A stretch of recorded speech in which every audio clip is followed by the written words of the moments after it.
Hello, and thank you for tuning in to the Flatirons Syndicate Motorsports Podcast. This show is brought to you by Flatirons Tuning, your source for any aftermarket or OEM Subaru parts. Be sure to check out our store at flatironstuning.com and stay tuned with Flatirons Tuning. Welcome back, everybody. This is episode number 59 of the Flatirons Syndicate Motorsports Podcast. We have got Dussex joining us today, and we've got a couple special guests joining us today. We have Drew and Myles from Racecomp Engineering. Drew is here, and Myles is at a top secret location. So probably if you're watching this on YouTube, we'll have a little picture over his name there. But first, guys, thanks very much for making the time and sitting down and talking to us. The reason that we reached out to you is because you guys are Subaru suspension gurus. And we've had a number of people that have reached out to us that just wanted to get more information, just get a better idea about options, like how Subaru suspension works, what is the difference in a lot of the options that are out there, like springs and struts, coilovers, just a lot of that information. And you guys were at the top of our list, and so I'm very glad that you were willing and able to come on here and chat with us. Yeah, thanks for having us. Absolutely, yeah. So maybe just as a start, can you tell us a little bit about like Racecomp Engineering, where you guys started, and just if there's anybody that's not familiar with the company, just kind of give us an idea of where you guys started and kind of what your company does. Let's see. So started in 2003. Actually, if you really want to get into it, it started in like the late 90s. It was just literally a tax write-off for racing my Porsche. There you go. Someone said, hey, start an LLC and just write it off and put your name on the side of the car and take pictures and go places and document your receipts. Anyway, that failed with regards to trying to do that, because I learned you can't do that.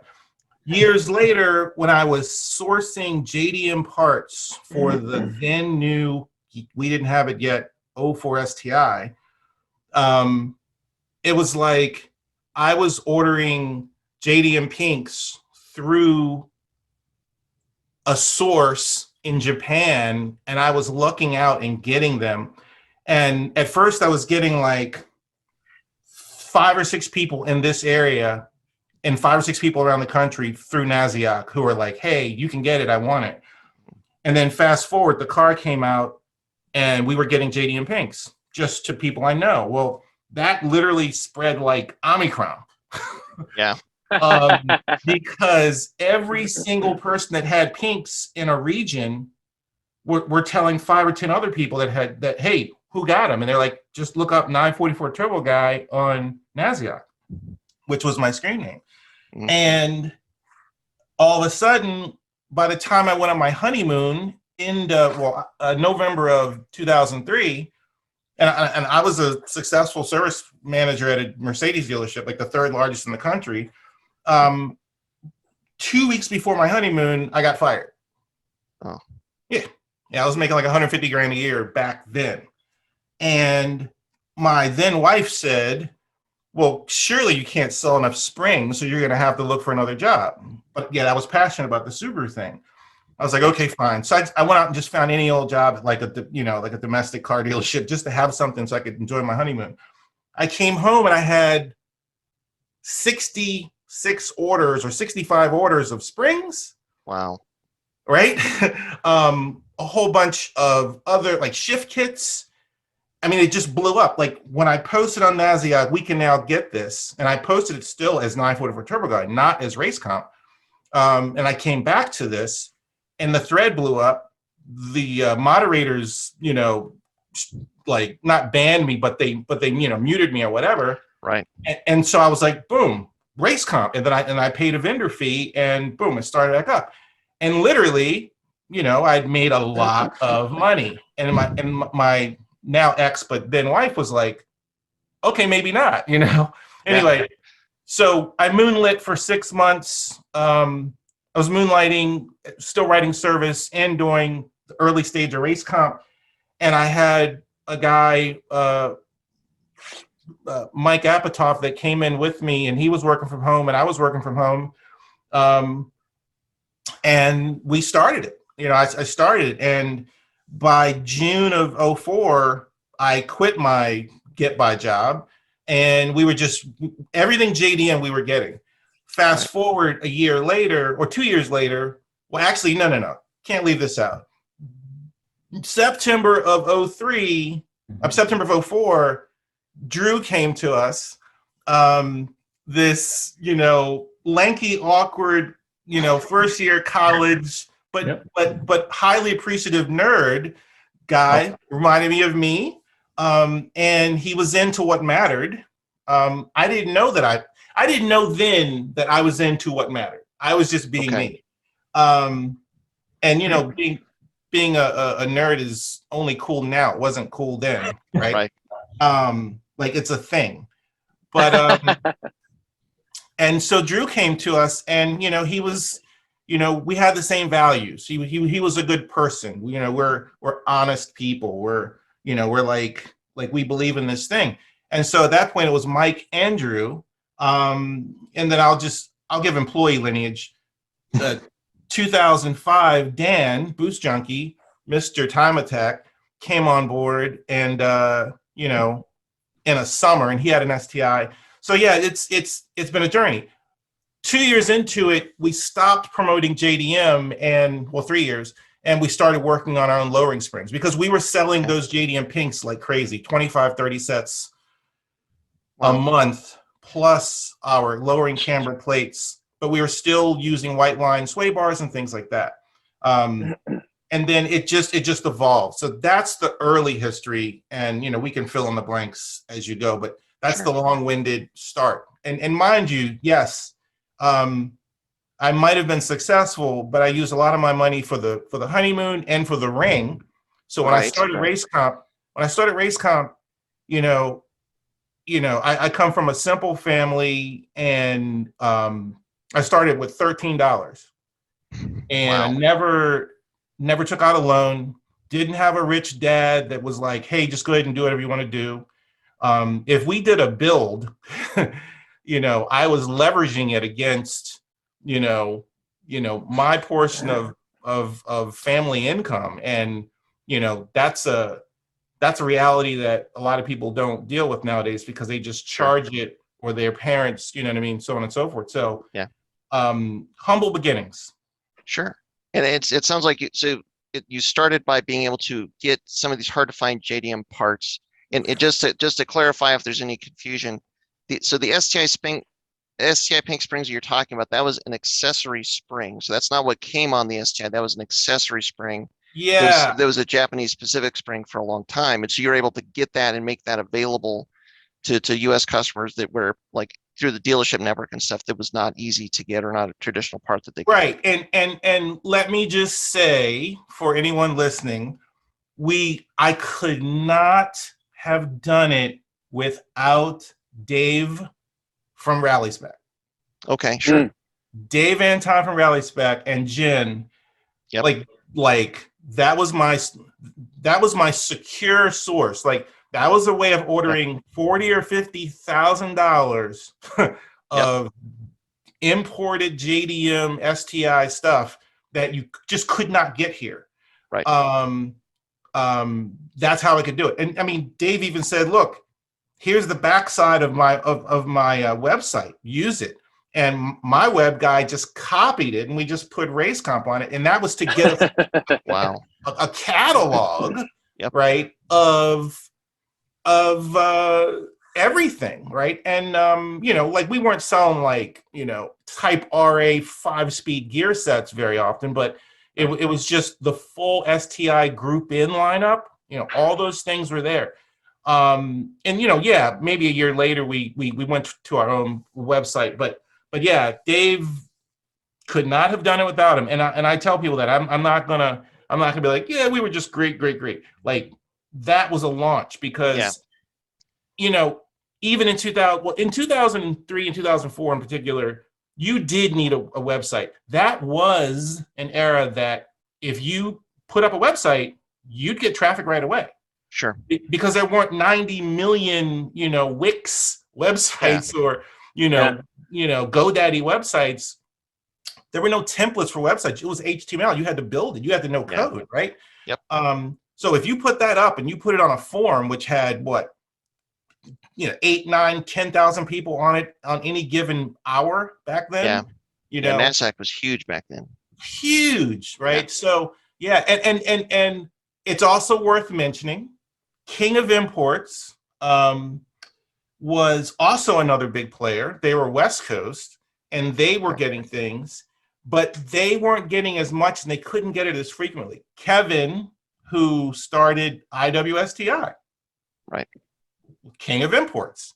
And I mean, I'm obviously going back literally like 20 years.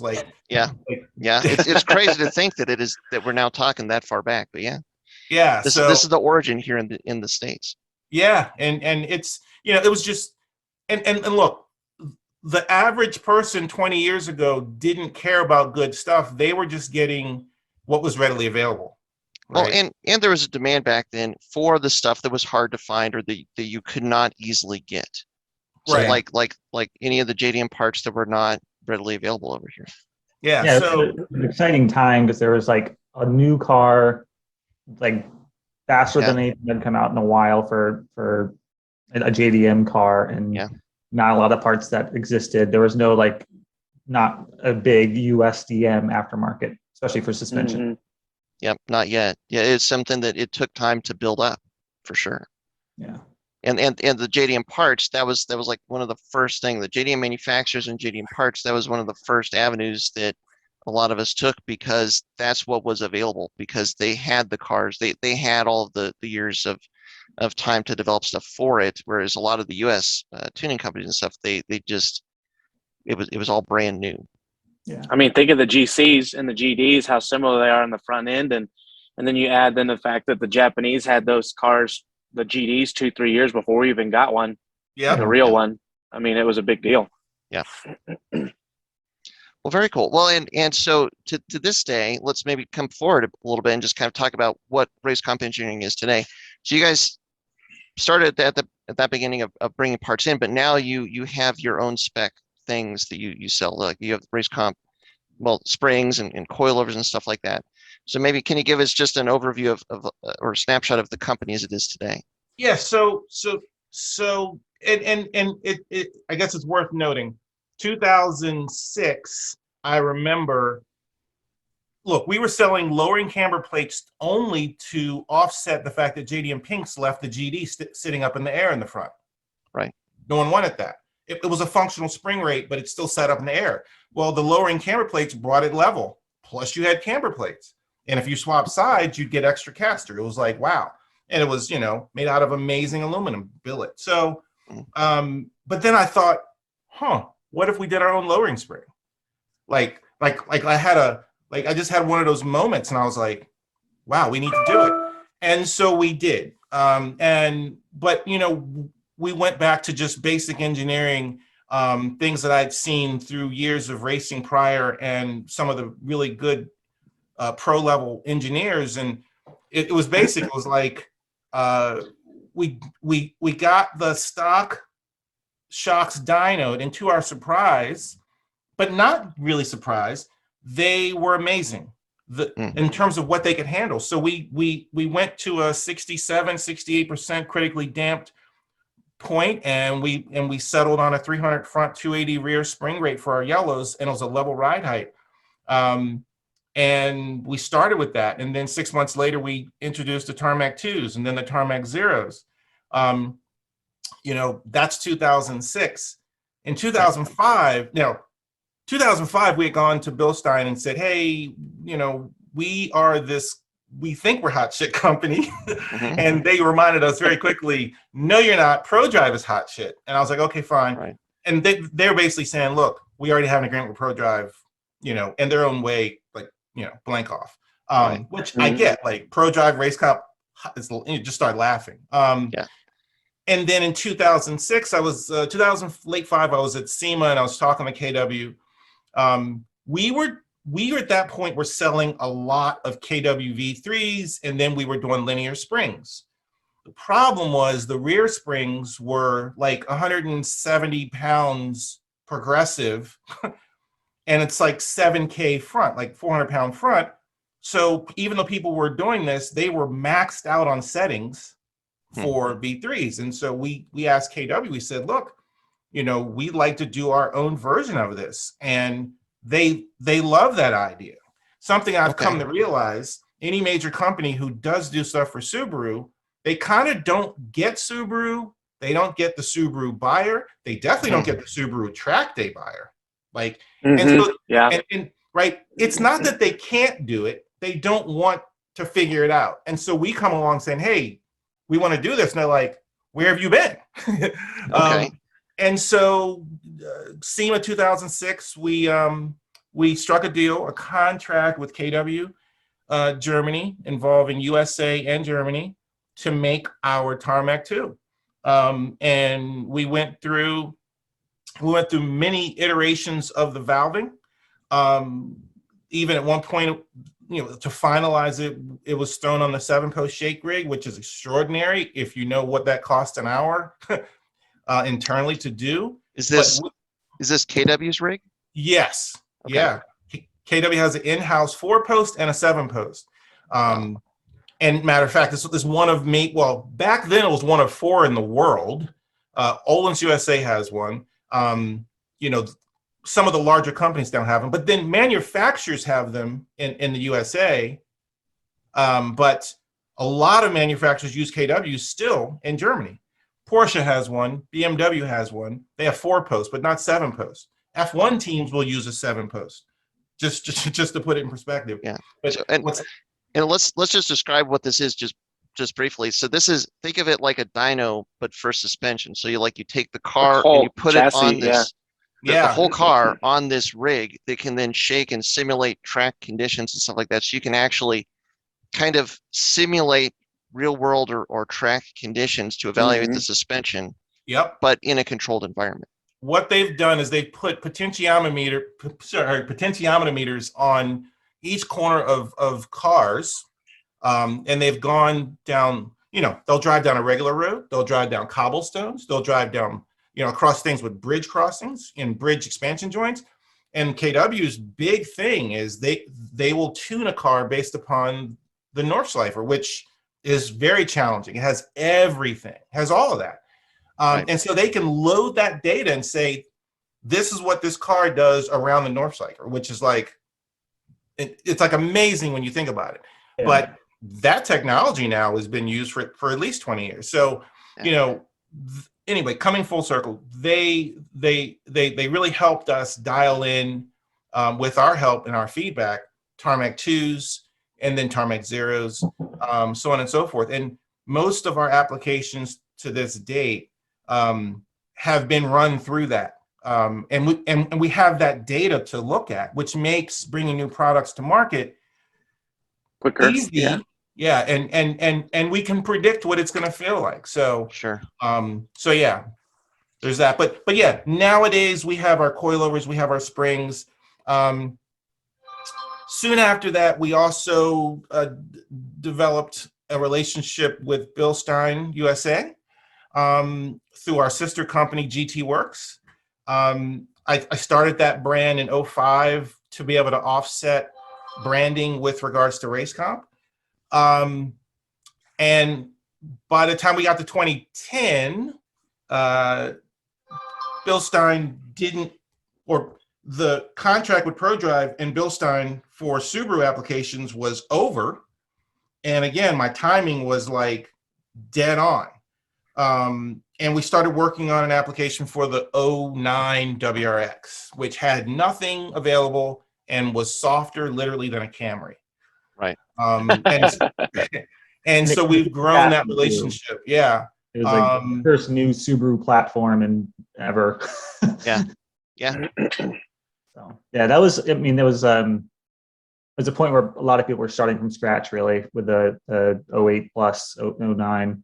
So because this is when Subaru went to the multi-link rear suspension. So this is the first time that they went from the double McPherson front and rear McPhersons, which started, back with the legacies in the early 90s. Mm-hmm. Yeah, and so over time we kind of learned what we liked, selling JDM brands, and beginning to sell KW and stuff, and kind of took note of what worked and what didn't. And so when we did go to KW and had some ideas, we kind of knew what we were talking about. We'd learned from working with all these different, we weren't just selling JDM pinks and stuff. We were selling some coilovers from some of the JDM companies, and Myles had basically every suspension option on his 04 STI at one point.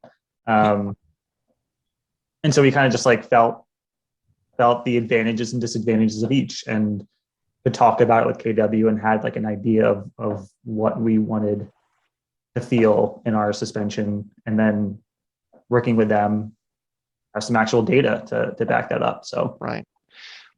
Well, and Myles, I want to kind of go back and touch on something that you mentioned, which is that a lot of the aftermarket companies didn't understand Subarus, and they really didn't understand the track market for Subarus. I'm curious to kind of hear you frame that a little bit more.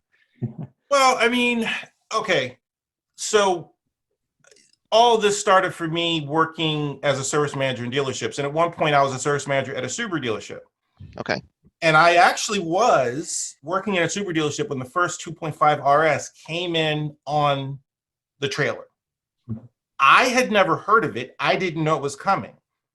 I was driving a 944 turbo with a full cage and Hoosiers on it to work every day. Oh, wow.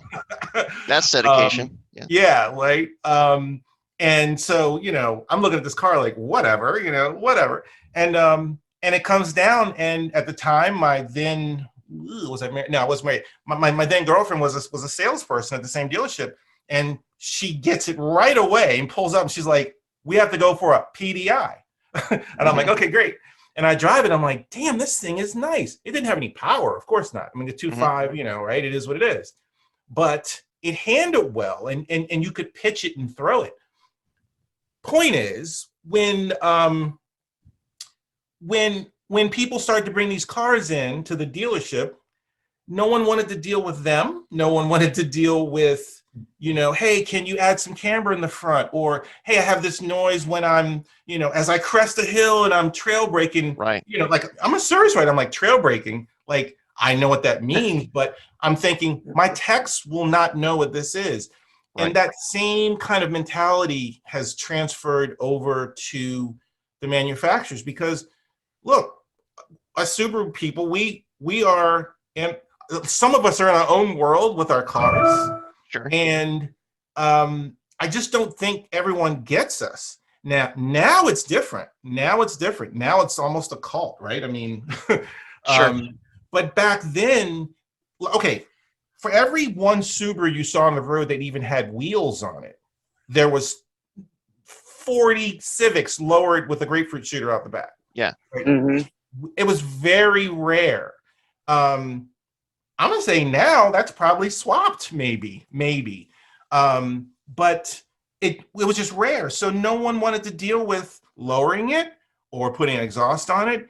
And then at the dealership level, I can tell you it was weird, because Subaru had the blue bug-eyed WRX commercial on TV, scrolling through the dirt and everything, yep. Right? And people were thinking, yeah, cool, great. Well, the second you go and do that, the second you show that you autocross or track your car, they're voiding your warranty. Right. Just age-old thing. It's probably a little, quote-unquote, cooler now at the dealership level, because you can't tell everyone to go blank off. But back then, a lot of cars had warranties that were voided merely because you went one size larger in tire size, or because they found a time slip from the drag strip in your ashtray when cars had ashtrays. Right. Right. You know what I mean? So it's this thing. It's really hard to describe, but we've all at some point felt it at the dealership, trying to say, hey, I've got this sound, and then a text says it's an STI. So what? It makes a lot of sounds. It's like no, you don't get it, bro. It actually has a sound. Right. Like the famous clunk from the rear suspension on the STIs, where it took a long time for Subaru to realize that really was a thing. That it wasn't just something that people were making up, or because they had golf balls floating around in their trunk or something like that. That there really was something there happening. You want to know how that actually was diagnosed and Subaru actually kind of had to deal with it? They, Sure. off the record, I'll say, they commissioned ProDrive in the UK to test the weird effect that the angle of the rear strut has in a inverted shock application on that angle. And the problem is it sits on this weird angle. It's constantly torqued in that stationary position versus the front. The front gets to turn. It actually gets to distribute that load, and by default, the shock tube turns, and the oil in there, the packing oil, will continue to lubricate the bearing. In the rear, it doesn't. It stays in the same spot. It wears out one side of the coating, and then it clunks.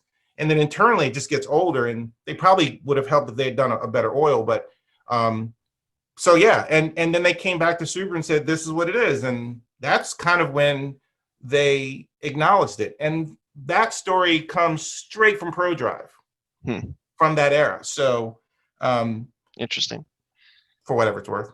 Yeah.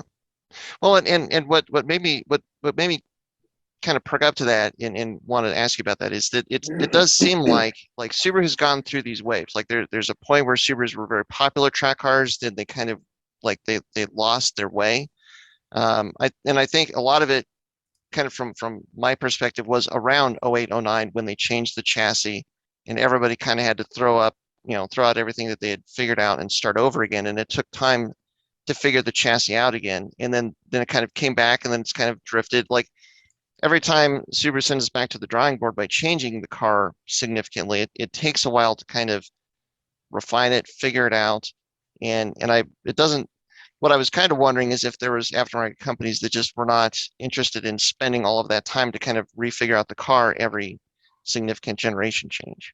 I do think that is it. And then really, if you want to dig into it, look, Subaru sells what? On average now they're selling nowadays they're selling 25,000 WRX and STIs a year on average. Yep. When you go back to, let's say, 02, 03, 04, those weren't the numbers. It was like 15,000. Yep. And then you just have to do this trickle thing where it's like, okay, 15,000 people buy it, 10% modify it, right? And then and when they modify it, what do they primarily do? Some kind of a power mod, an exhaust or this. The numbers are not there. Whereas if you want to make Honda or Mopar or Mustang parts, wow, they're selling a couple 100,000 of those. Right. Each iteration of each model too. So there's a bigger market to pull from. Yeah. So it just takes time.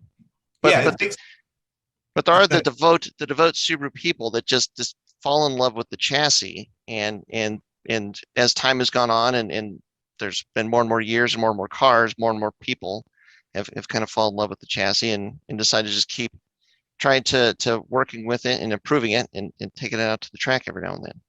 Yeah, it's a niche within a niche, but it's like the Subaru track crowd is not a lot of people, but it is a growing, I think it's growing, group, and they're dedicated. Yeah. So. Well, and maybe what you guys meant when Myles and Drew, when you kind of had the meeting of minds initially, as far as being interested in the right thing and the right stuff, I'm guessing, based on the nature of the business, that was handling and suspension, getting the car to work right and turn well, and that sort of thing. Which for the Subarus can be a little bit more challenging than it might seem out of the box. Yeah. So I came up autocrossing at an early age, and then tracking, and then instructing, and then racing. And my first real backroad killer car was a GTI. Okay. And you can learn some really hard lessons on backroads on a GTI. But when I got that 2.5 RS, it pushed like crazy. Yep. As much as we know it pushes less than a GD, it still it pushed a lot. And trying to get the GDs to turn was, that's a challenge. It's still a challenge. It's always a challenge. But yeah, wanting these cars to handle better, and it being all-wheel drive is a huge challenge. So obviously when the BRZ came out, that was a game changer. And I will credit Drew with that solely because he was the one who kept bugging me and sending me emails. He's like, it's coming, it's going to happen, it's going to happen. I'm like, it's not going to happen. And then it happened. And we were like, fuck. Well, sorry. Yeah, excuse me. That's fine. You know. That's fine. Yeah. So. Yeah, the BRZ has changed things. It's kind of like when I hear you talk about the RS at the time, like a car that doesn't have a lot of power, but it has some handling characteristics that kind of grab your attention. That's kind of what the BRZ is again. It's something different, but it's not what you would call a traditional Subaru. It doesn't feel exactly the same, but it grabs your attention in that same way. Yeah, and we started seeing. It seemed like the Subaru crowd was really into the GD platform for track days, and then the next platform, GR, whatever. I mean, they were still there, but seemed like they weren't quite as popular. People weren't tracking them quite as much. But then the BRZ came out at just the right time, and they were like, okay, that's the Subaru to track, and really kind of uses a car to, lower expenses and consumables are cheaper, and it's a great platform to learn on. So it kind of filled the gap. And it's really built a pretty strong enthusiast base. I mean, the BRZ is not built and sold in great numbers. It's kind of on par with number of STIs sold per year, just in the couple thousand. There's more of the Toyota and Scion versions out there, but it's kind of good that there's the Toyota and Scion version out there too, because like you're saying, that the number of cars out there in the wild in people's hands grew faster because of that. Yeah, especially with brand loyalty and stuff like that. Yeah. Well, so let's talk about handling, because that's one of the things we wanted to kind of pick your guys' brains on is like, where do you start, and maybe even just as a foundation to kind of talk about some of the different options that people look at. So like Myles, you talked about how the STI had from the factory these inverted struts, and so there's a conventional strut, there's an inverted strut, and maybe a little bit about what the difference is in that, and maybe from your guys' perspective or from an engineering perspective, how would you choose between those things, and maybe just kind of like, how would you, like, if you were handed a brand new 2004 or 2005 WRX or STI right now, knowing what you now know, like what are the key things that you realized needed to be addressed in those cars? Go ahead. Yeah. Okay. So let's pretend it was a 2005 WRX that was not rusty and everything's blown. So yeah, a lot of people just want to like put on expensive coilovers or cheap coilovers, or just jump into coilovers immediately, whatever.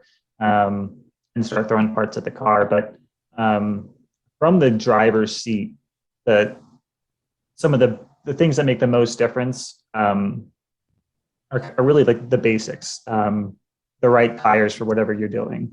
If you're tracking the car and going for ultimate lap times, then yes, Hoosiers do it. You'll go faster. That's easy. But if you're new to tracking your car and you want to learn how the car behaves at the limit, Hoosiers might not be the best choice. Just something that can take some heat, be consistent. So it really starts with tire choice. And then basics like alignment and tire pressures. Alignment makes a huge difference even on a completely stock car. A car with a good alignment that's set up right will be faster and more fun to drive than a car with expensive coilovers and a crappy alignment. It's those like little details that are the things that people overlook and make really the biggest difference. When you do get into some of the bigger ticket items like coilovers and that kind of thing, again, it's like your goals. Are you in it for ultimate lap times, and do you have a full-time suspension tech with you to help you do some testing and data acquisition and stuff? Then sure, maybe you get some $10,000 four-way shocks. But if you don't have that and you're still learning how to set up a car and how to drive, then $10,000 four-way shocks aren't going to make you any faster. What? If I could say, I'm going to say currently, I won't even go back to the old days. I spend 30% of my time talking customers out of our top offering and getting them into what they actually need. And then sometimes it still falls on deaf ears because the order comes through and they bought what they, Right. called me for. But yeah, like a lot of people think they need X when they really don't. So I just wanted to add to that, Drew. Sorry. Sure. Well, and to that point, like you're saying, Drew, most Subaru people that track their cars do not have a suspension technician. Yeah, So I think that most of us are not in that position. Right. I mean, I don't want four-way shocks really, because I don't want motorsports level four-way shocks for my daily driver. Right. I'm not fast, and they wouldn't make me any faster. So, I do have some three-ways back there, but anyway, that's a different thing. But yeah, I mean, it's kind of about, setting goals, and your goals might lead you to that point. I mean, there might be a progression. A lot of the people that get into Subarus they're new to tracking their car, and that's great. We absolutely love that. It's really cool to educate people about, what makes a difference and what's important. And if your goals are, this year, go to the track 5 times, have a good time, get comfortable, and then next year, get even faster. And that's when you start kind of paying attention to, adjustments and how many clicks of rebound and stuff like that. And maybe year 3 is when you set in your plan on actually competing.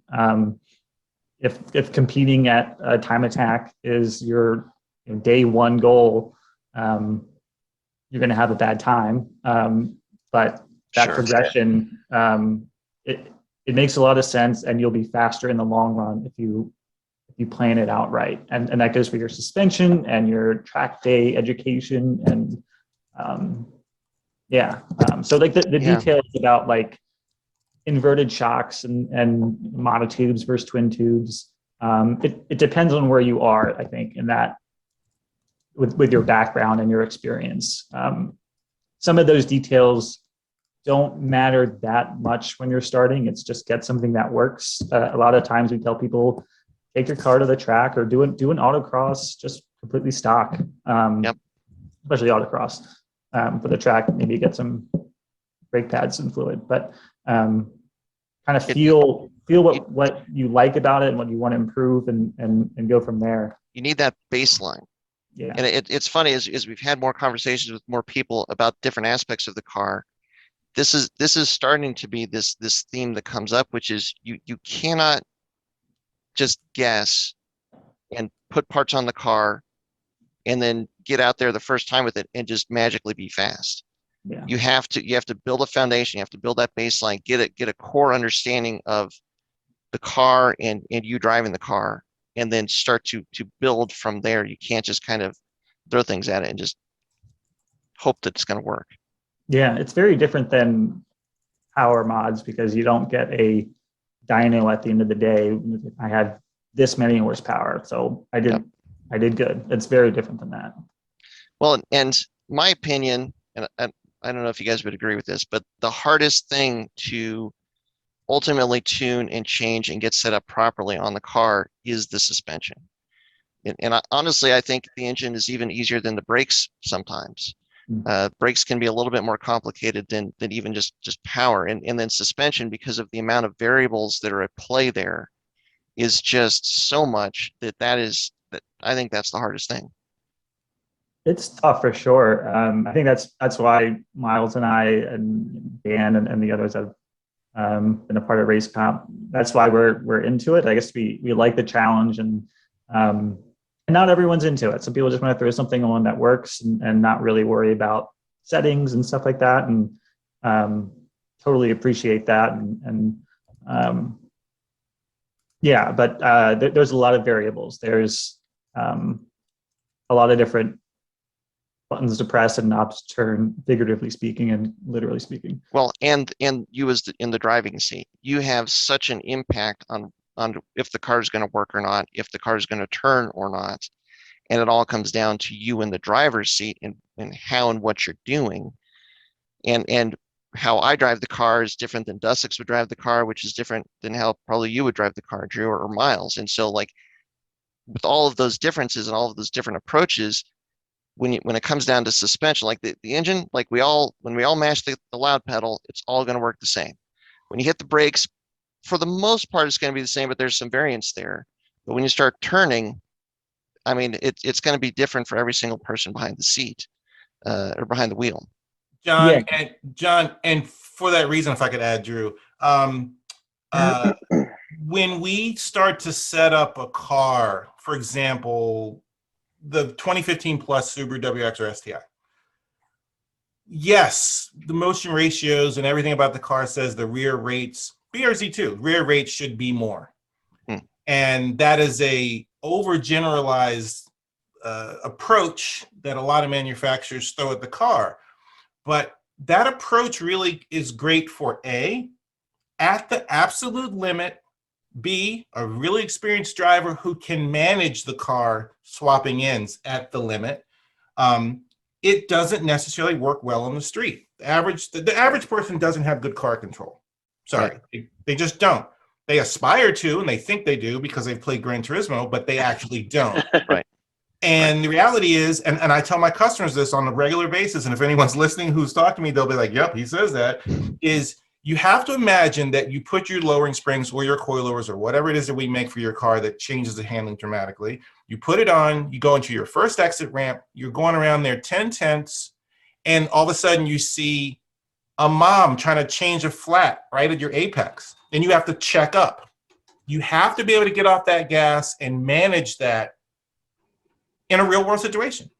And so I like a neutral car. I like giving people a neutral car. From there, if you want to adjust the rear bar a little bit more, if you want to play with tire pressure, you want to play with your alignment settings to get it to be more like you want, so be it, right? I drove in a spec series many years ago, the IMSA sponsored Pano series, and they gave us very neutral tube frame Panoses, which is basically like a 500 horsepower Mustang tube frame, right? With two-way shocks and slicks.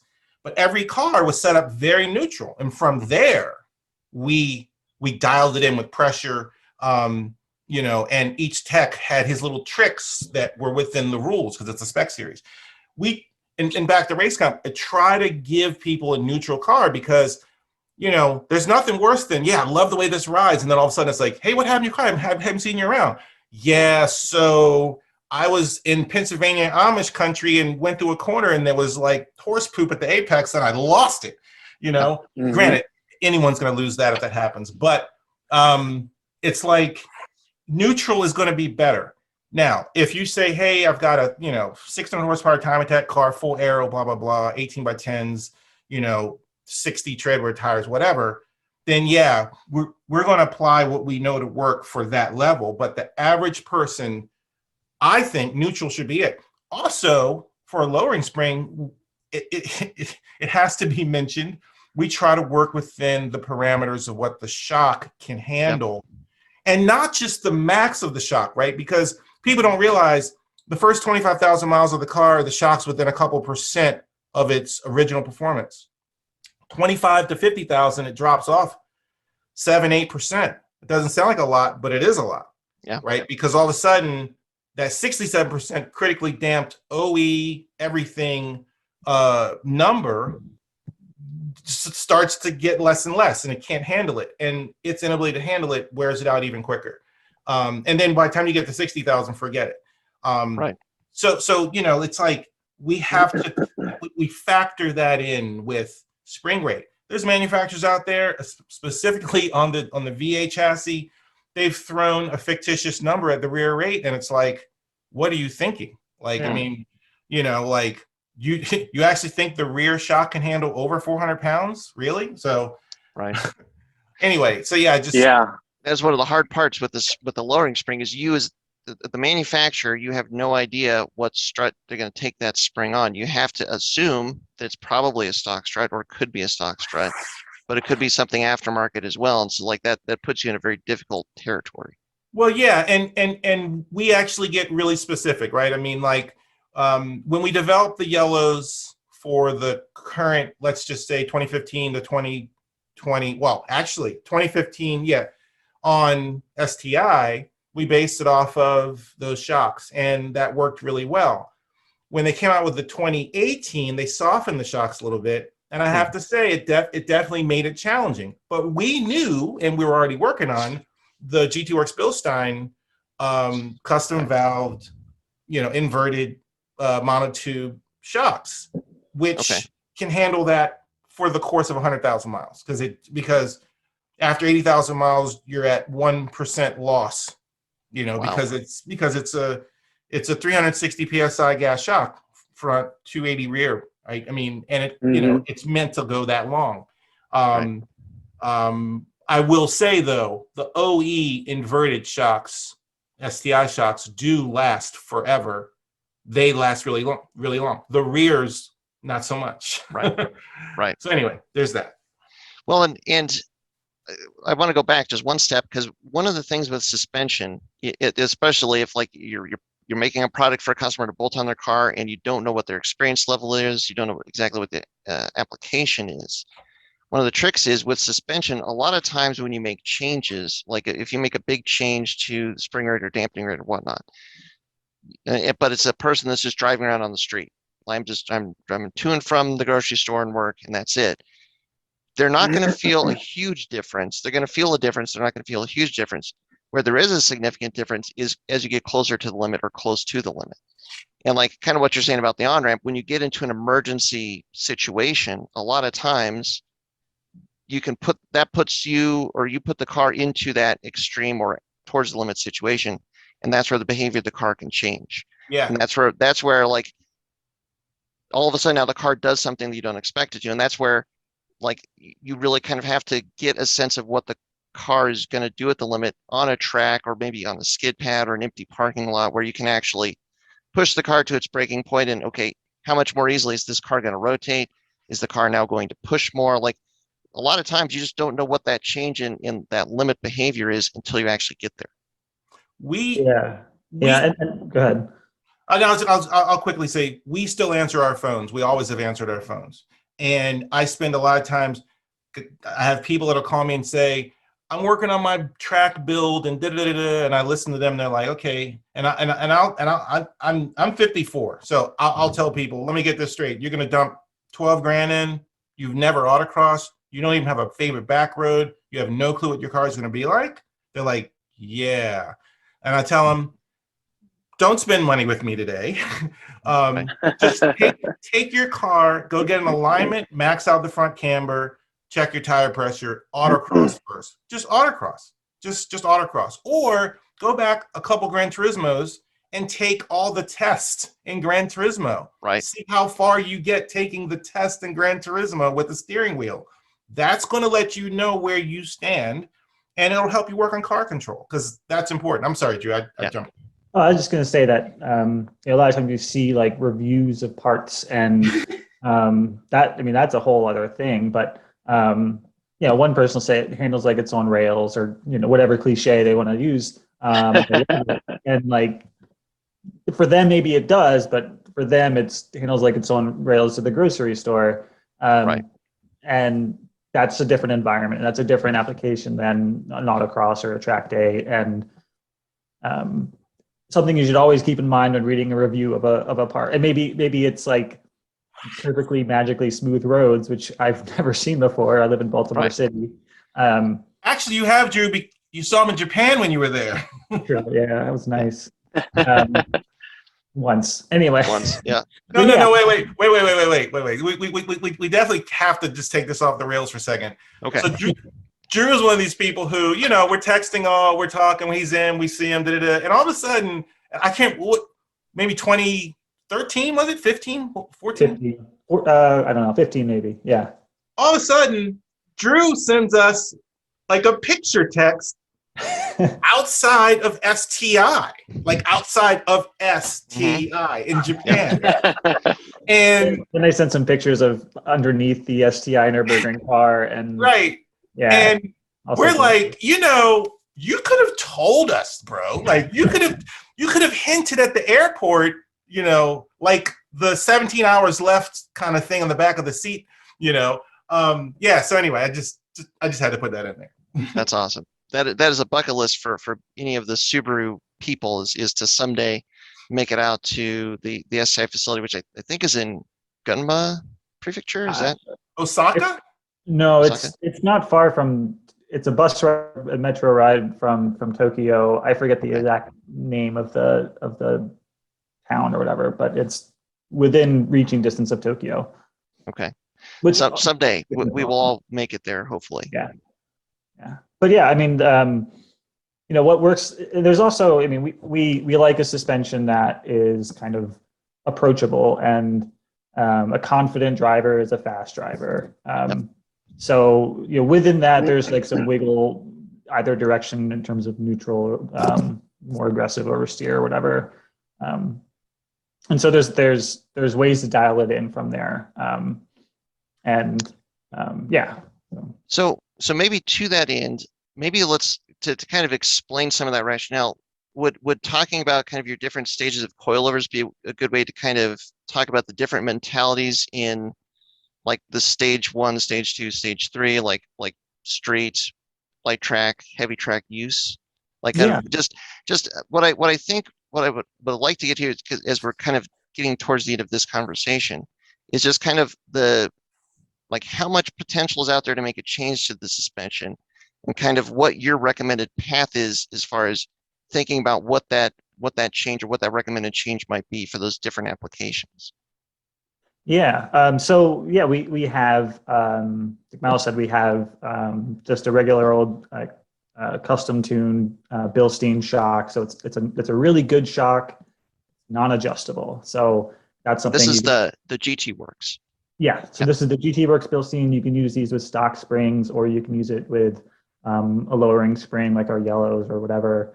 It's non-adjustable. You can put them on the car, go have fun, get alignment. But it's an improvement over stock. It's something that's improvement over stock, and it's a more durable suspension. Yep, tuned specifically for like light track, autocross, and it just works. And some people that's where they want to be, and that's where they're going to stay. They can just go to a track day, have fun, and go home and have a good time. Then we have a non-adjustable a coilover that's similar, at least in terms of like intended usage. It's a coilover, so it's height adjustable, but it's also there's no damping adjustment. It's preset damping. That's our Tarmac 0.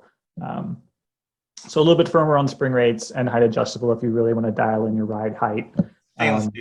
Stainless steel, so durable. And same idea. You go to a track day, have fun. Don't worry about clicking settings on your coilover and all that. Focus on driving. And the advantage of that for somebody that doesn't want to have to fiddle with a bunch of knobs and be able to, or to have to get under the car or in the engine or to stop to the top of the struts and make a lot of adjustments to get the car to feel right. You guys have done a lot of research, especially with KW. It sounds like to kind of here is like an entry-level point that we are confident in that is going to work for that entry-level point where you're not going to have to do any of that. It's like a no muss, no fuss coilover that's going to work well. Yeah. Focus on driving. Yep. Yeah. Set it and forget it. Right.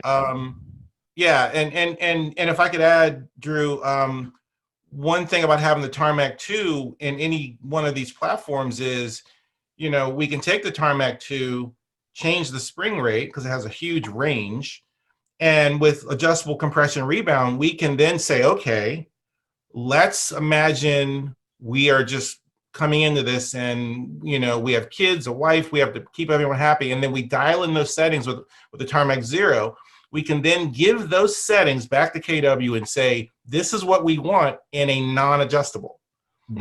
They then, with mega quick turnaround, month, 6 weeks, give us back a prototype and we put it on the car and go, yeah, this is it. Or we say, you know what? Now that we're here and now that it's been a month, I actually think we need a little less of this. And so on and so forth, right? Until we get it just right. So I just wanted to add that process, especially working with KW. But I'm sorry, go ahead, Drew. Yeah, and then so after that we get into like the coilovers where you can fiddle with a knob. And so first one is our released in the last 2 or 3 years SS1 coilover.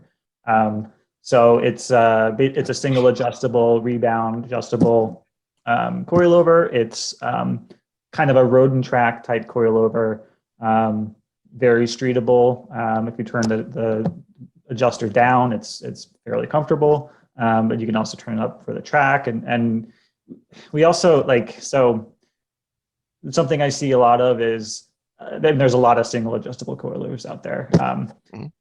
But what people tend to do is they go to the track and they turn their coilovers to full stiff, and they go home and they turn them to full soft. And most coilovers are not going to be any good at full stiff or full soft. They're not designed to be at the maximum of those clicks either way. Yeah, most coilovers are not. There's ways you can do it and it's fine, but we really wanted our SS1s to be usable.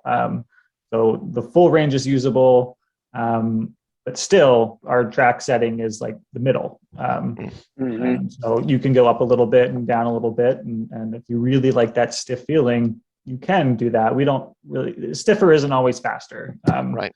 You need your suspension to work. That's worth saying again. Stiffer is not always faster, because I think there's a perception that if you want to be the fastest at the track, like the car should not move. It should be so stiff that it's punishing. Well, that's not really the case.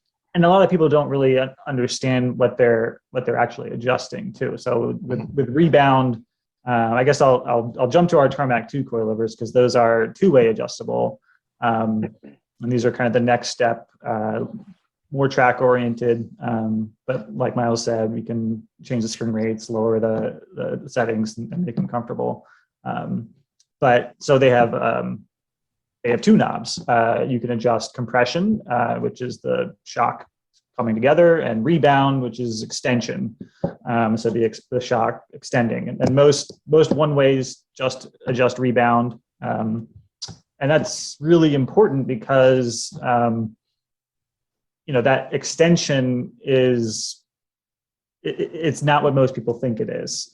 When people think they turn up their shocks to be stiff, they think it's harder for it to compress. But that's not really always the case. It's harder for it to come back. With the one-way adjustment, when you're just adjusting rebound.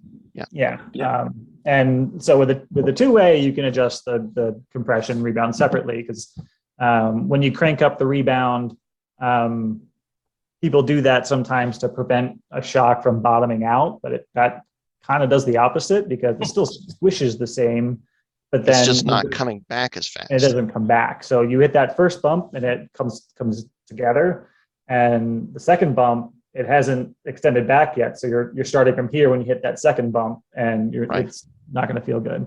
I'm going to ask a question that I have a suspicion I know the answer to this, but I'm guessing that most people, when you're talking about even just one or two-way adjustable, or let's say compression and rebound adjustment, that there's not a really good understanding of what each one of those knobs does.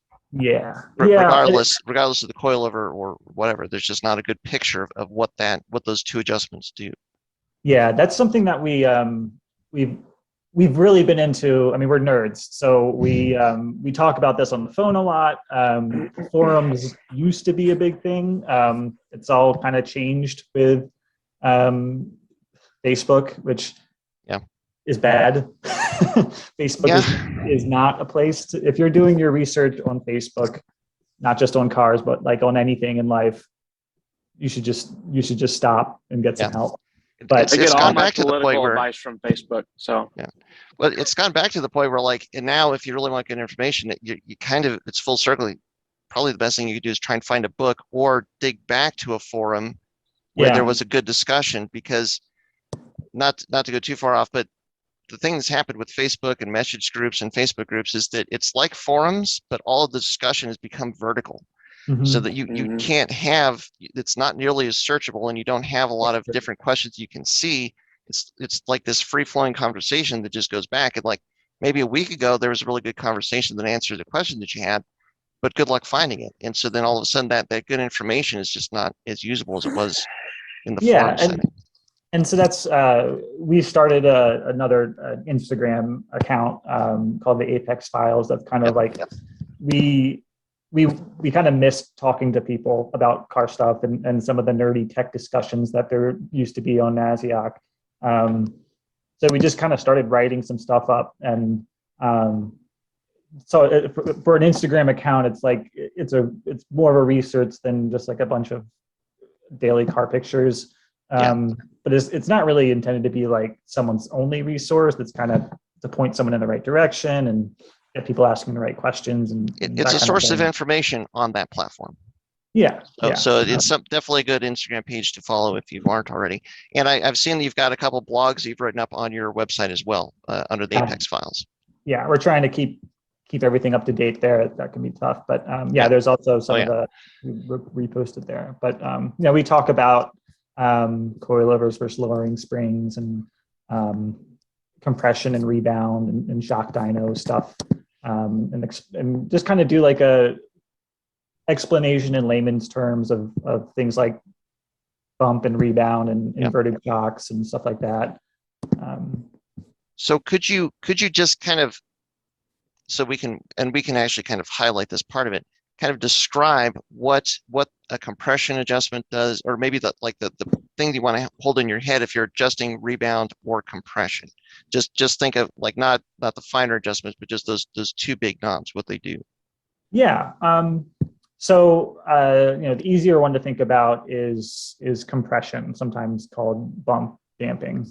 And so that's basically the force of the shock resisting coming together. It is kind of useful for it's used for controlling unsprung weight. So what you would see is like a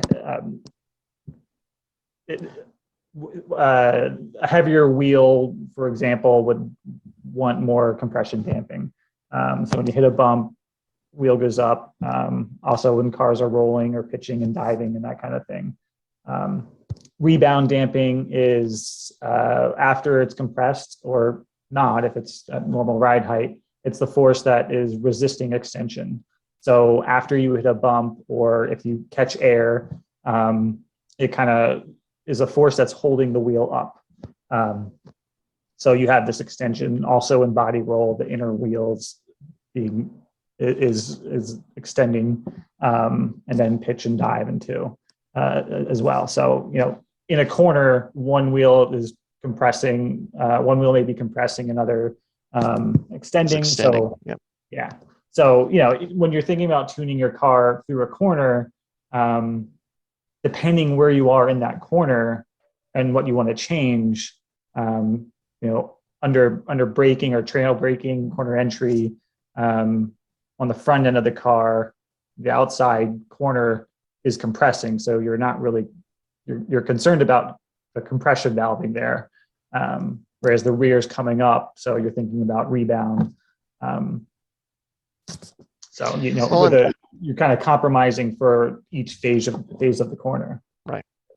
And one of the key pieces of this that I think is relevant to mention is how the springs factor into that. Because especially in terms of compression damping adjustment, I think that there's a general perception that, okay, I'm going to get a two-way coilover because then I could soften up the compression and then my car is going to feel like a Cadillac when I'm driving down the street. And then when I'm going to go to the track, like I said, I'm going to put it on to full stiff. So then now it's this really nice rigid suspension. So I'm going to be super fast at the track, but then I've got a Cadillac for driving out the street. And that kind of mentality completely forgets that there's a spring at play as well. Mm-hmm. And in my opinion, like as far as ride quality goes, the spring has a much greater control of like what the ride quality is, because ultimately the spring is what's always there, and regardless of what the valving is, that is what always is going to be in play as far as like how bumps are absorbed and stuff like that. So maybe could you talk about kind of how the spring kind of plays into it? Yeah. So for at least in terms of ride quality, we're usually concerned about three things: the spring itself, of course, the shock valving, compression and rebound, and also how that changes over different types of bumps. And then finally, just suspension travel. In my head, I've tried to rank which one's most important, and they're all important. They're all important. Yeah. They're all important. And if one of them sucks, then they're all going to suck. But in terms of how the spring comes into play, so the short version, I guess, is stiffer springs push back harder after they're compressed. So the rebound, that's where rebound comes into play, is when it's extending back. So Myles talked about critically damped before. So that's basically if you had a spring and 100% critically damped is when there's no overshoot when it's when you have a damper and a spring together. So that means that comes together, and without any damper at all, after it compresses, the spring compresses, it comes back and it kind of oscillates. When you add a damper in there, that reduces the oscillation, and 100% critically damped, and there's just a math formula for calculating that, means that it just goes down and then back, and that's it. There's no bouncing. Well, and I think doesn't somewhere in there it factors in that the compression adjustment, the resistance of the strut to compress overrides the spring's ability. So now the damper or the strut is part now of the spring rate. It becomes the spring rate because it's more aggressive than the spring rate itself. Yeah, I mean, you can kind of think of the compression damping as like a dynamic spring. It's sort of supports or assists, the actual compression of the suspension, obviously. And so, one of the things we saw a lot of when we were getting into suspension tuning, there's kind of different philosophies, I guess. Oh yeah. There's the ways that we saw European companies tune suspensions versus Japanese companies. And one of the things that we noticed was they do compression damping differently, for the most part. And a lot of Japanese companies do not have a lot of compression damping, and generally have a lot more rebound damping. And that 100% critically damped thing is doesn't mean you should aim for that. No. One of the rules, I guess, the rules of thumb is that 67% or whatever, 68% critically damped. But still, it's a rule of thumb.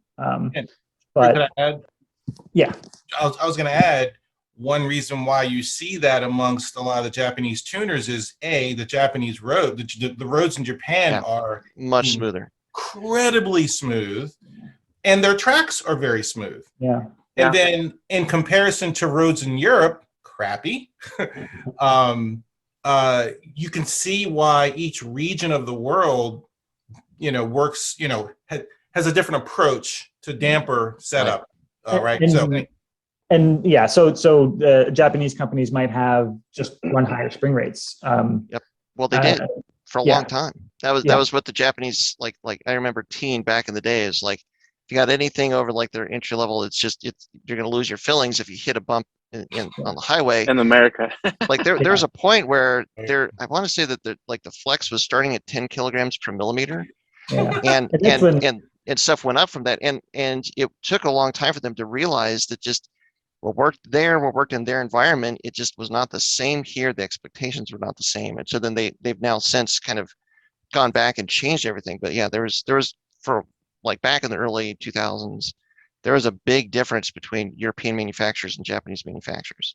Yeah, and I don't know about European manufacturers too, but the Japanese are really big on monotube shocks as well, and those big pistons, when you're driving down a cobblestone road, that would probably give you a migraine, I would imagine.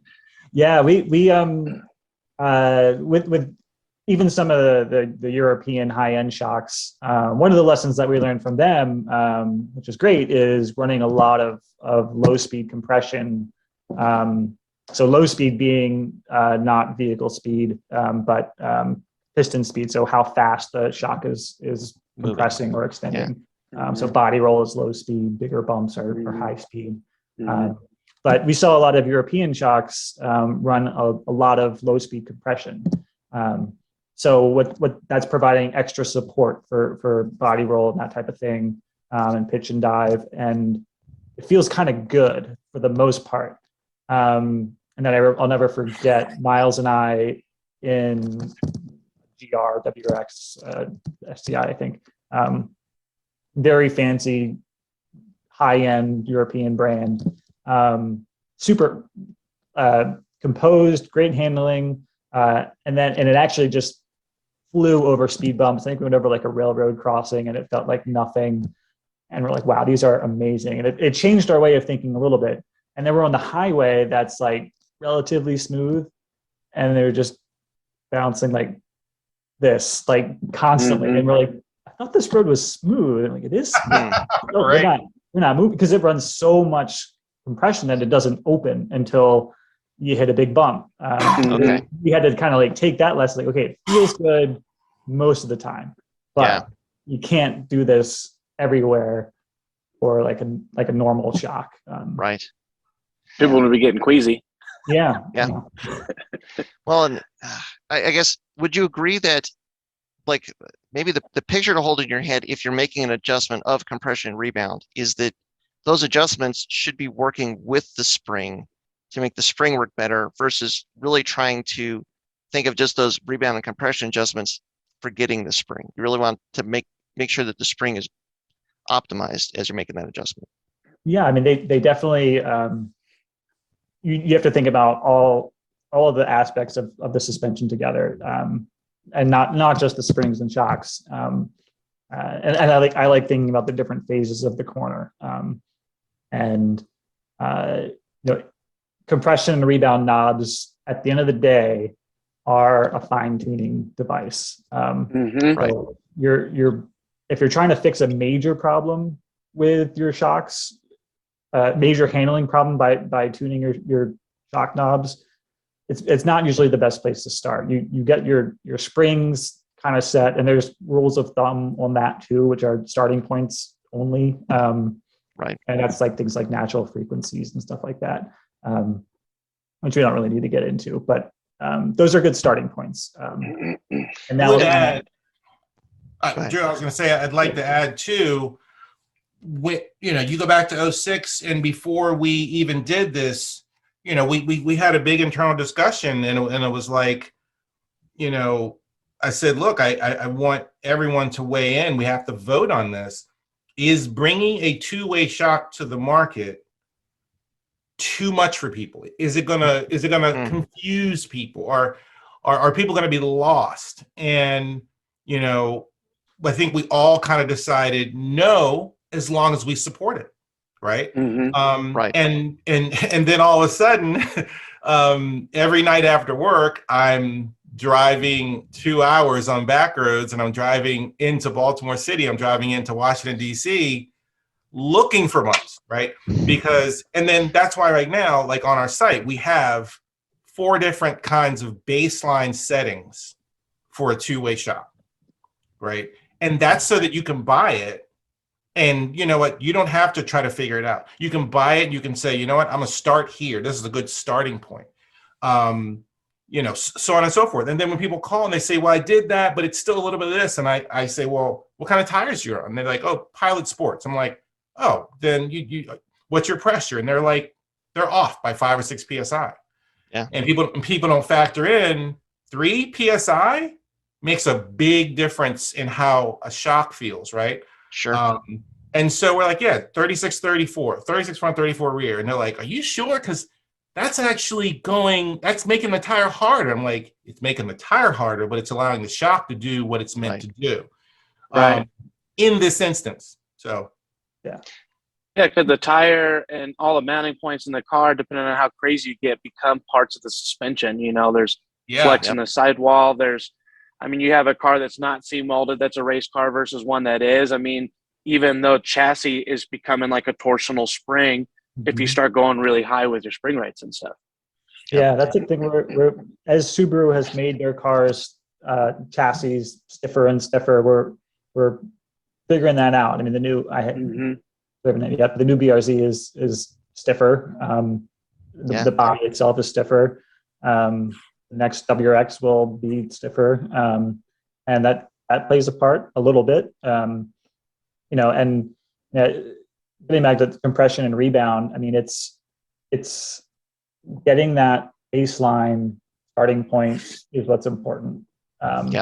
And we have targets for that, knowing that people might be adjusting up and down for their own personal taste, different conditions, the rest of their suspension, but controlling the spring, that's the main part of your damper is controlling spring and the unsprung weight too, wheel and tire.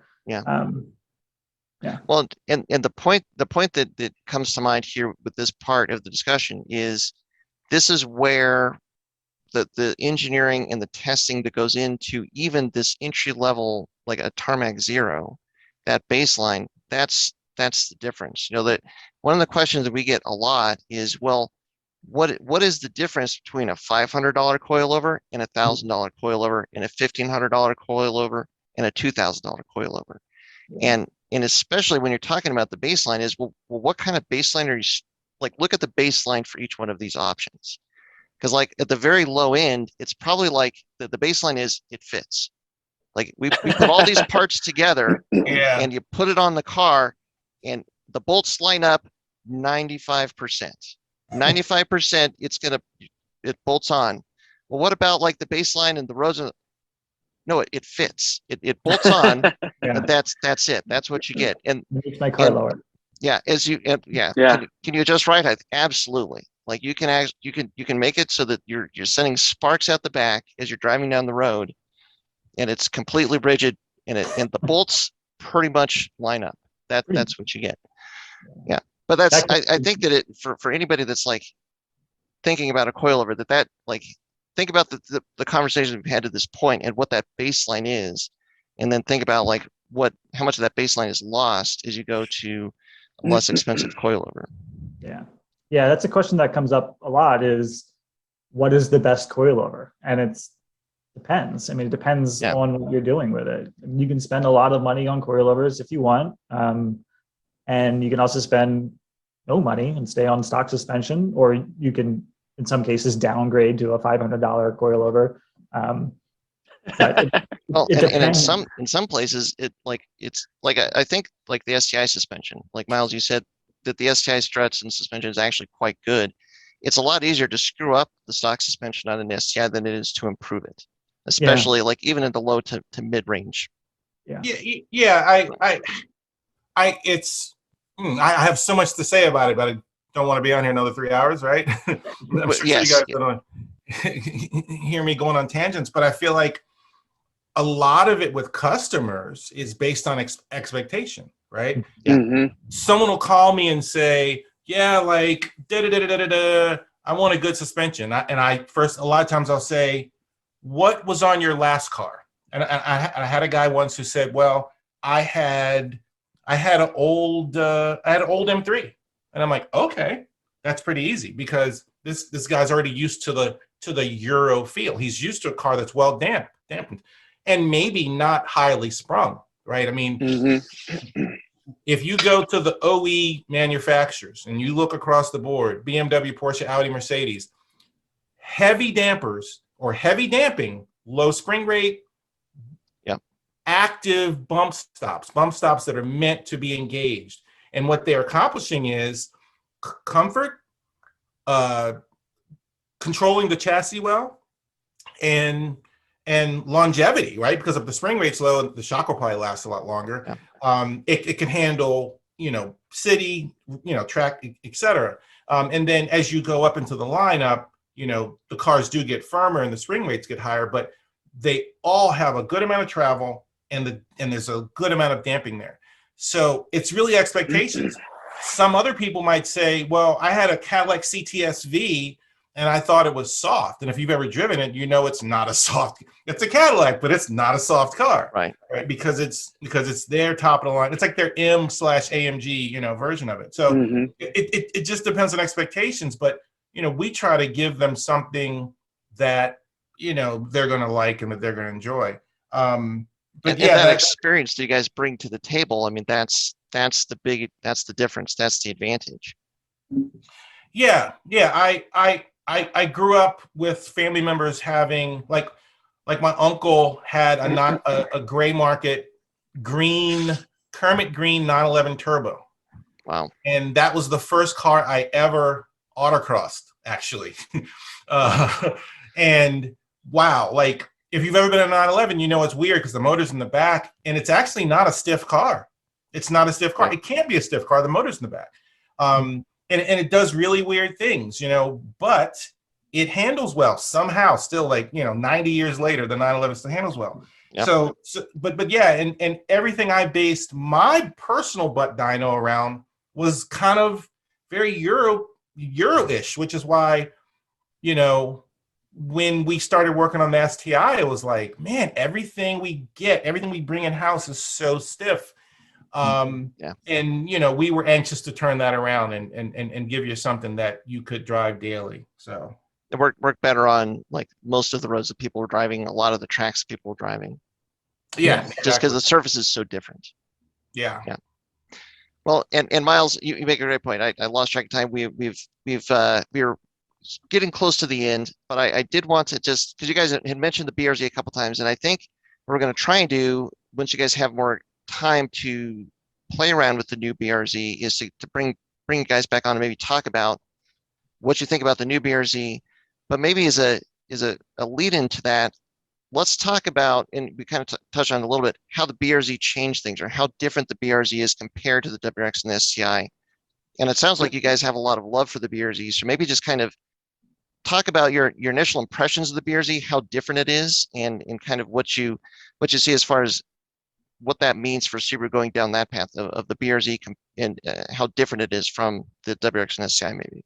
Well, I'm going to always default to Drew because the BRZ is his baby. I mean, like, we would have never done it. Like, we would have been late to the party if it weren't for Drew. So yeah. Well, so we way back, we were able to get an early start on the 2013 BRZ, which was awesome, and it was like nothing else that we'd experienced from Subaru before. Just a completely different car, even though underneath it's still a Subaru and there's a lot of Subaru things in it, but some similar underpinnings, but but that car was slow, but it turned, and it was a significant change in how Subaru does suspension tuning. In terms of like platform and stuff, it's almost the same strut front multi-link rear as the WRX was, but the way they did their shocks was a lot more aggressive. The spring rates were not terrible at all. Still kind of soft, but for a off-the-shelf Subaru, it showed how serious they were about the car, which was great because that's we sell aftermarket parts for Subaru suspensions, but we like having something to work with. So yeah, I mean, it completely changed what that buyer was much more likely to autocross their car and track their car than a WRX buyer. And through the years, the car has evolved a little bit in their tuning, their suspension tuning, and for the most part gotten better. And with the 2017, they had the Brembos added, and the Bilsteins too. And well, not factory Bilsteins for the BRZ. Yeah, the performance package had them.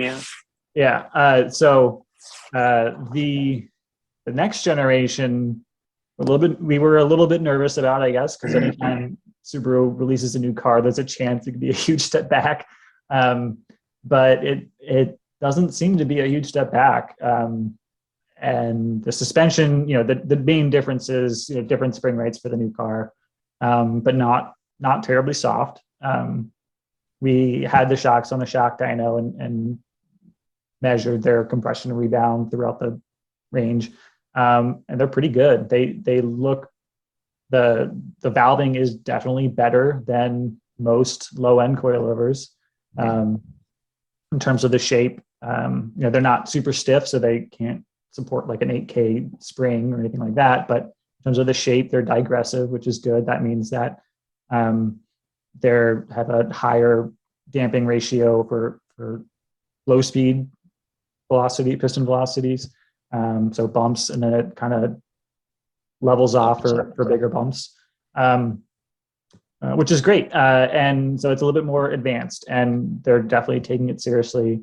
The front BRZ at least has the aluminum uprights, which is lighter, so that's unsprung weight. So that comes into play with the compression damping.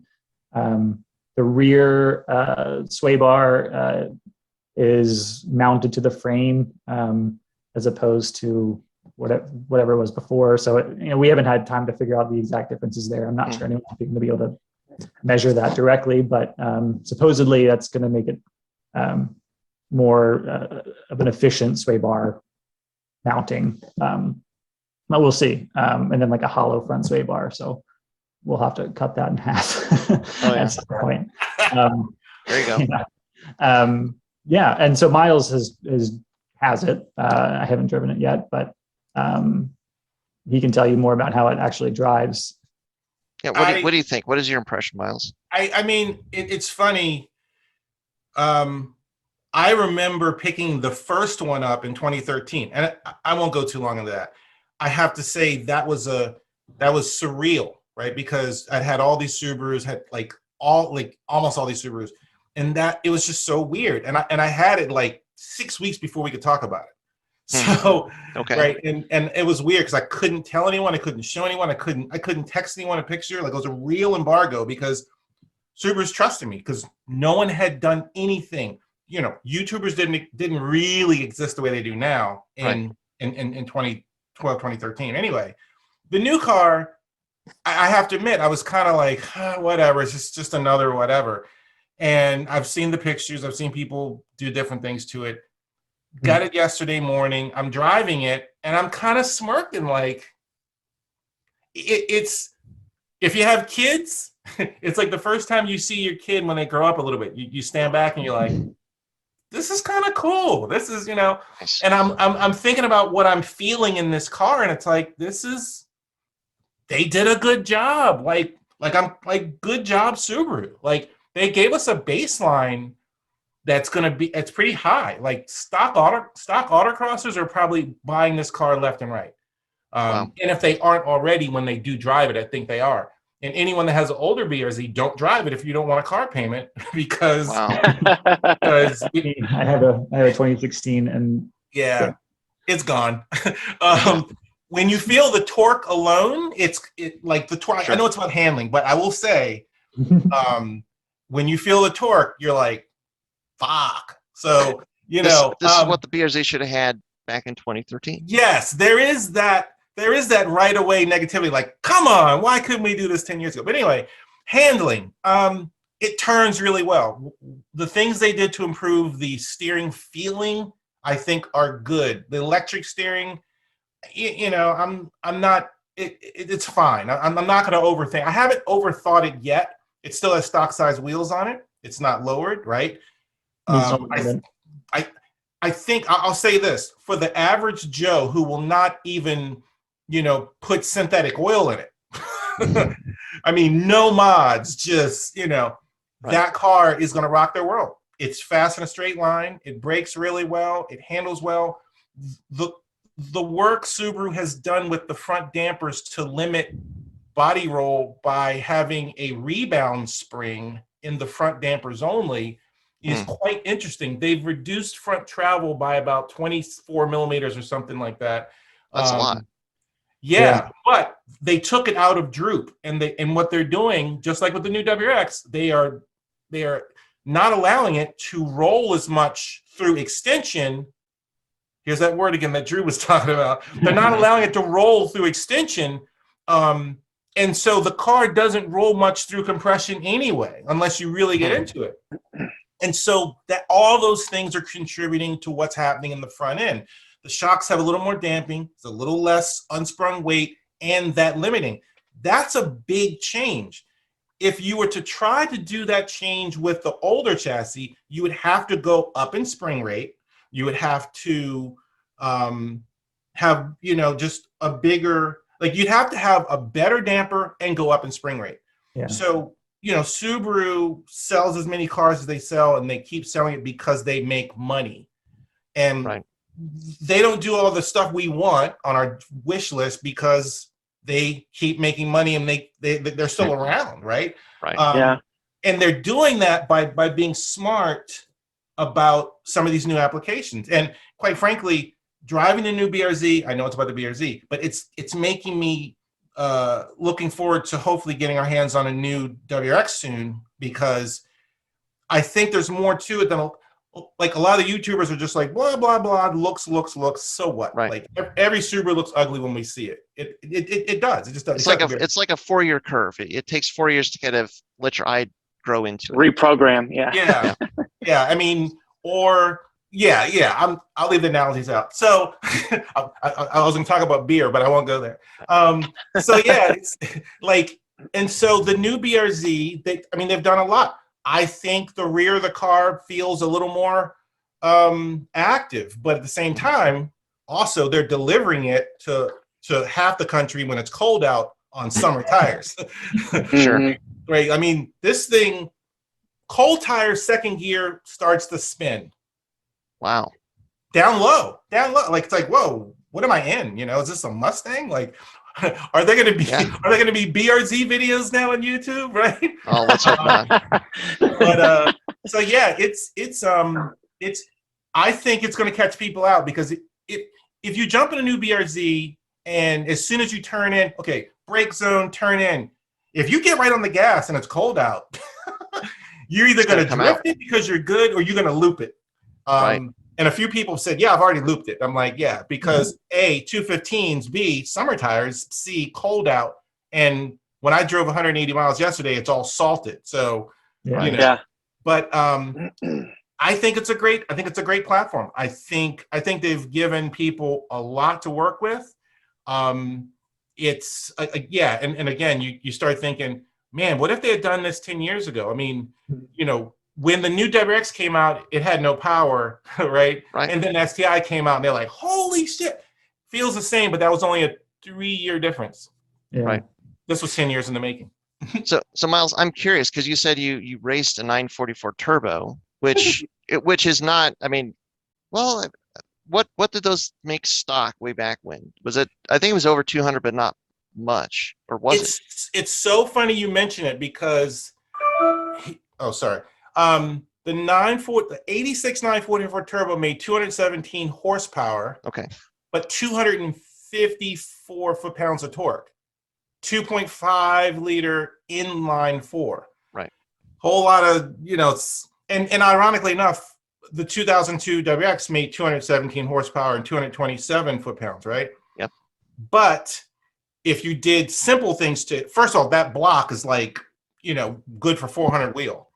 You did simple things to it, it made a lot of power. But yeah, I raced it in NASA ST5 Pro, whatever sedan category, Mid-Atlantic region. So, well, and what I'm wondering is still, because the power is not that far off of what the new BRZ is. I mean, it's kind of in the ballpark feel-wise. How? I mean, is it kind of getting into that kind of realm, or catching up with that 80s Porsche technology? Yeah. So okay, funny you bring that up, because I still have my corner weights from my 944 turbo, and then in 2013 when we got our hands on that car, first thing we did was put it on the scales, right? And we weighed it. We took out the jack stands, all this other stuff. We even took out the battery just to see, okay, if you put a lightweight battery in, and I think you could get that car pretty close to 2,700, the old car, right? Oh yeah, easy. With that said, it's a very square car. It's very square. Cross weight front to rear, it's pretty square, and it doesn't have the transmission in the rear like the 944. It feels very 944 like. It just does. But I will say, comparatively, it is much stiffer. Sure. All around. Chassis technology, they have learned a few things in the last 30 years. Yeah. 17-inch wheels versus 15-inch wheels too. Yeah, right. Yeah. So I think in my old article on the original BRZ, I wrote that it reminds me of a modern day 944. I didn't go there saying it was a 944 turbo, but now with the horsepower, to your point, I think it does get into that category because the transmission is more efficient. And this car is dynoing like it actually has 240 crank horsepower. Oh wow. So lot less frictional losses and stuff. Exactly. So I'm happy with it. I've not left the top secret facility yet today, but I'm going to drive it in the next 30 minutes. There you go. So I'm kind of nice. That. Well, the last question, get some tofu, right? Like right. the GR ads. Get some tofu. Yeah. Put some tofu in the back and practice. Yeah. Yeah, the Toyota GR ads are showing a driver basically drifting through a tofu booth, kind of as an homage to the old 8.6s. Yeah. No tofu for me. You don't sound like a tofu guy. I'm not a tofu guy at all. Well, so the last question, and we'll wrap it up here. Drew and Myles, you both made the same comment about the BRZ. Actually, two of the same comments, which is one, it just turns. It turns in, it just turns. And also that that this is like that chassis, like as soon as somebody drives it, they're going to want to autocross it. Is it because it just turns in, and is that the biggest difference with the BRZ compared to like a WRX and STI? While Drew is thinking, I'll say it's the amount of turn, the way you sit in the car, in relation to the steering wheel, it's very confidence inspiring, right? It takes steering inputs. I mean, the steering inputs are like right there. It's right there, and especially with these new Michelins on it, right? Right. So what your input, it's cerebral. I know people use it. I've used it in the past, but it is that the WRX with the front axles, so on and so forth. You turn and then you wait for that feeling to happen. Mm-hmm. The BRZ, it's like, oh shit, I just turned. I'm in the next lane. So that's my response. I'm sorry, Drew. Yeah. Yeah. No, that's it's a hard thing to put into words. I guess it's kind of like a response thing, but it just kind of does what you want faster than other cars. And that's one of the things that we've always felt is lacking with the WRX, and you can kind of get closer to it with a good alignment, more negative camber, and the right tire, stuff like that. And but just as far as you give the car input and the car moves in that direction versus like you have to just keep giving it or like use other tools with the WRX to try and get the car to turn versus the BRZ. It just does it.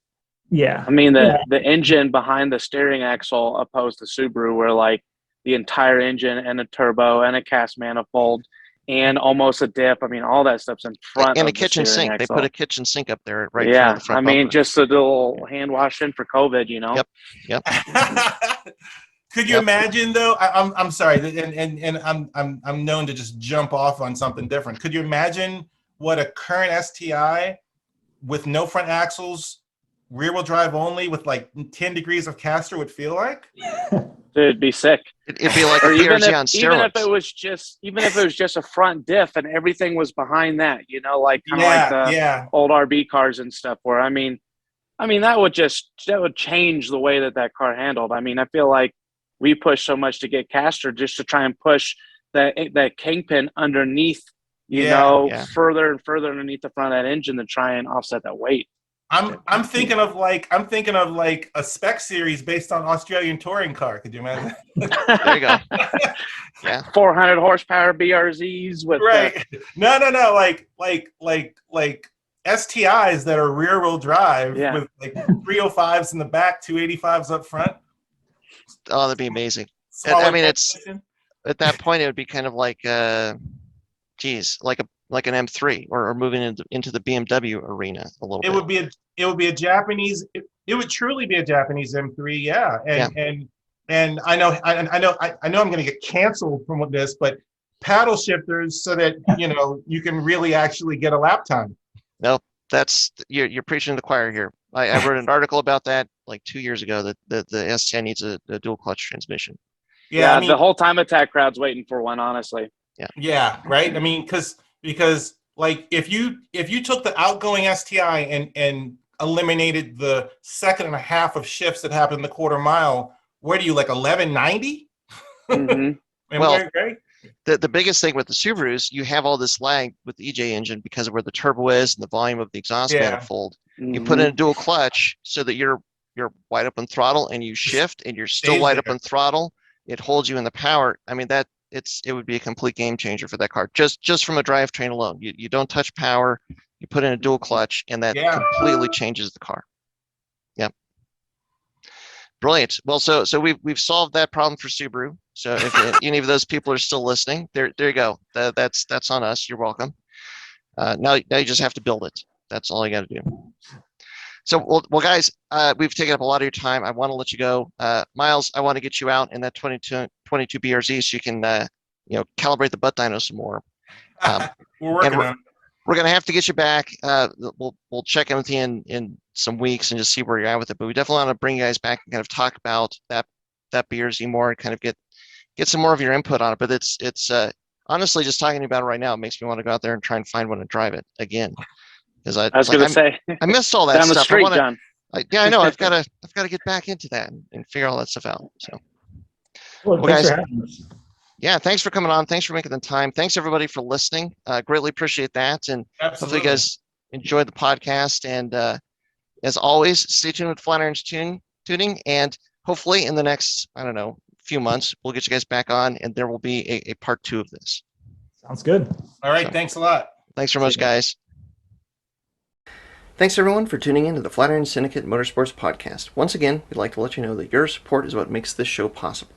Be sure to check out our online store at flatirons.com for any of your aftermarket or OEM Subaru parts needs. And as always, stay tuned with Flatirons Tuning.